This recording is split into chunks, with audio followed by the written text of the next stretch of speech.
Comment aider les enfants à mieux écrire ou comment aider tout simplement les enfants à se préparer à l'écriture? Bonjour et bienvenue dans cette vidéo. Je suis Victoria du site Enfance Positive et aujourd'hui je vais vous donner une idée d'activité que je mets tout le temps à disposition dans mes classes Montessori pour aider les enfants finalement à mieux écrire. Alors, je vous avais fait une vidéo d'ailleurs à ce sujet, je la mettrai dans la description ici en dessous, sur la méthode d'écriture dans la pédagogie Montessori. Et dans cette vidéo-là, je vous expliquais qu'il était très important de préparer la main justement à écrire. Donc à préparer la main, ça voulait dire entre autres à développer la force de la main. Il y a une activité que l'on propose assez spontanément à tous les enfants en crèche, à la maison ou même dans les écoles maternelles. C'est ceci, c'est la pâte à modeler. Et aujourd'hui, je vais vous parler de la pâte à modeler, mais de la pâte à modeler de façon un petit peu différente que ce qu'on peut avoir l'habitude de trouver un peu partout. Traditionnellement, la pâte à modeler, on la met en place avec des petits rouleaux pour étaler, des petits couteaux pour découper, des petits emporte-pièces. Et puis, c'est une pâte à modeler en général de cette marque-ci, qui est un petit peu chimique, un petit peu beaucoup chimique, et qui est surtout, comme vous le voyez, très molle. Alors justement, on va voir que c'est pas forcément la meilleure du tout.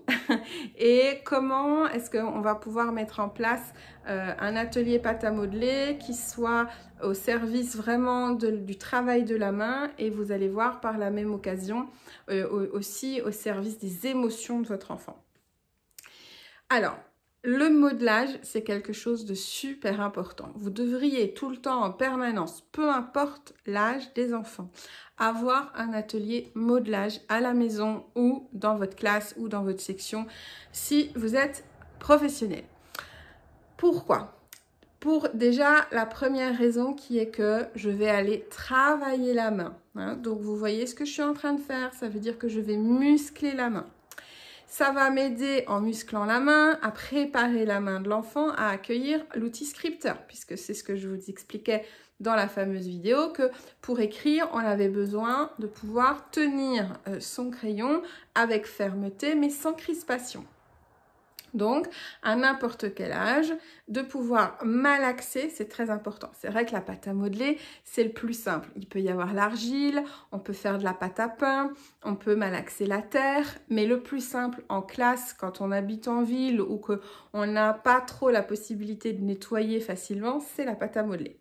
Le sable magique fonctionne, etc., etc. Vous pouvez aussi faire des simples pâtes, farine, eau, ça fonctionne très bien également. Ça va aider aussi l'enfant à réguler ses émotions puisqu'il va y avoir énormément de tensions qui vont passer dans les mains. Petite astuce entre nous, si vous avez un enfant qui est très nerveux, agité, en colère, beaucoup dans les émotions, l'argile va énormément l'aider parce que non seulement il va y avoir ce côté malaxation, mais en plus l'argile va avoir la propriété d'absorber les toxines du corps. Donc littéralement, moi c'est un outil que j'ai découvert quand je me suis initiée à l'art-thérapie, ça fonctionne très bien.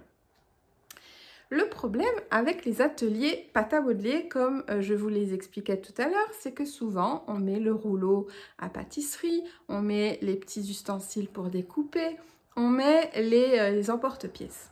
L'homme, l'être humain, est ainsi fait qu'à partir du moment où vous introduisez un outil, il cesse de se servir de ses mains.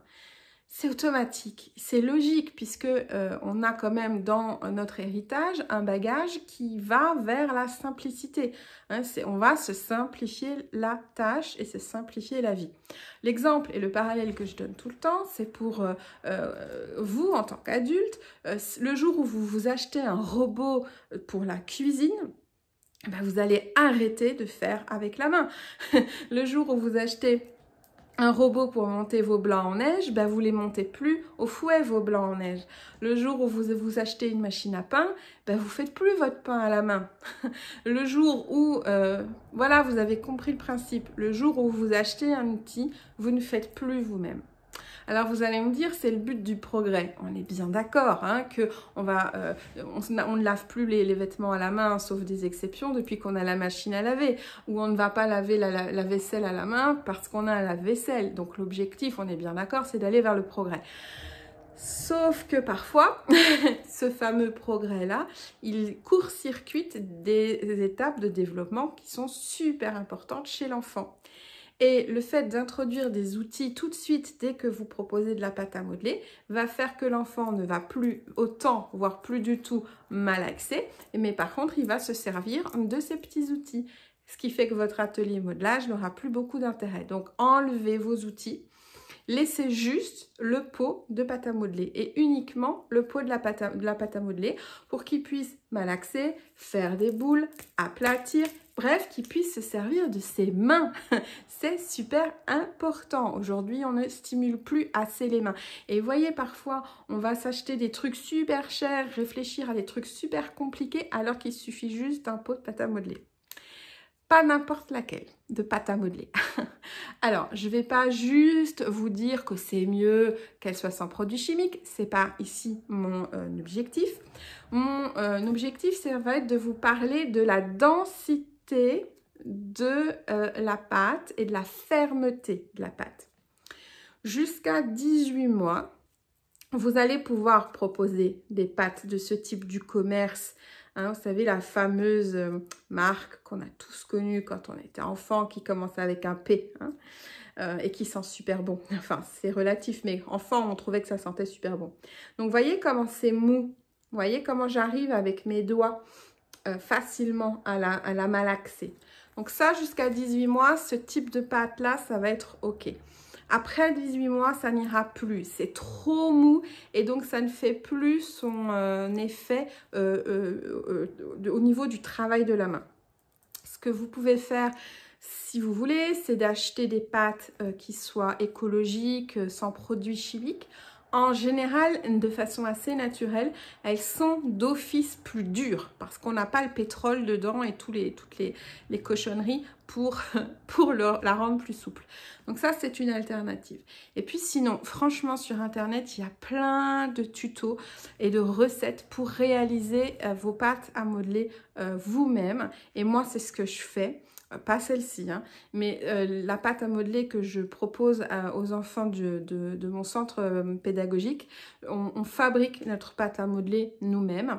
On va la colorer, bien évidemment, si nécessaire, avec des colorants alimentaires bio.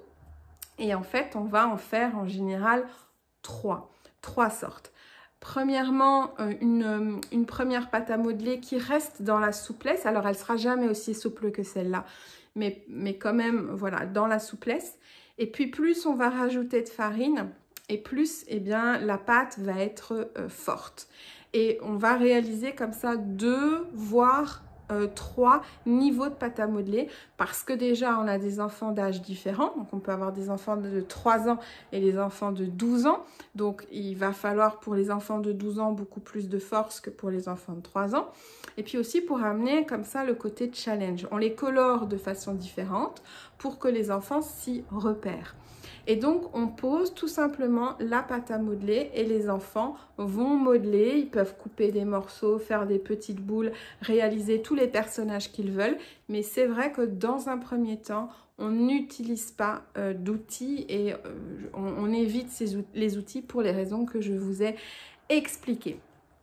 La pâte à modeler, c'est un truc essentiel. Vous voyez que c'est beaucoup plus que juste une petite activité créative comme ça qu'on a tous dans nos placards. C'est essentiel. Si vous n'en avez plus, ressortez-les. C'est absolument fondamental. De cette manière-là, vous aiderez réellement les enfants à écrire. Parce que ce que j'observe depuis une dizaine d'années, c'est qu'on stimule de moins en moins les mains des enfants. De plus en plus, ce qui se passe là-haut, alors c'est important, on est d'accord, mais on n'est pas un cerveau sur pattes, on a aussi un corps et c'est important que les mains soient stimulées. Maria Montessori disait un truc pas bête, c'est que les mains, c'est l'outil de l'intelligence, donc ça peut être pas mal. Je vous laisse venir en commentaire si vous avez besoin qu'on en discute, si vous avez besoin d'astuces, de conseils. Et puis un petit like, ça fait toujours plaisir. À bientôt!